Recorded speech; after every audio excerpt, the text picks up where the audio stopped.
बिस्मिल्लाहिर्रहमानिर्रहीम। अस्सलाम वालेकुम दोस्तों, दुनिया में चाय के शौकीन बहुत सारे पाए जाते हैं, लेकिन चीन में एक खास किस्म की चाय को दुनिया की सबसे महंगी चाय कहा जा सकता है, जो सोने से भी 30 गुना ज़ायद कीमती है। इस चाय को दाहोंग पाव कहा जाता है, जिसकी 1 ग्राम कीमत 14,000 रुपए है और 4 कप चेनक की कीमत 10 लाख रुपए से ज़ायद है। इस चाय को पीने वाले अमीर तरीन अफराद चाय की चंद चस्कियों के बदले सैकड़ों हज़ारों डॉलर अदा करते हैं। इस चाय की खास बात यह है कि इसकी पत्ती इंतहाई नायाब है। इस वक्त दुनिया में इस चाय का शायद ही कोई दरख्त मौजूद हो, लेकिन चीन के सूबे फौजियान के पहाड़ी सिलसिले में कहीं कहीं इसकी पत्तियां मिली हैं जो बहुत कीमती हैं।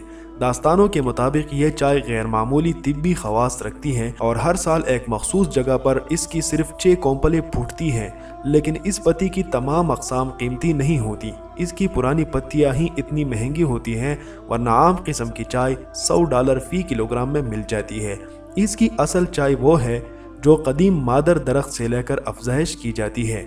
चीन में इस चाय के पौधे की हिफाजत के लिए खुसूसी गार्ड रखे जाते हैं।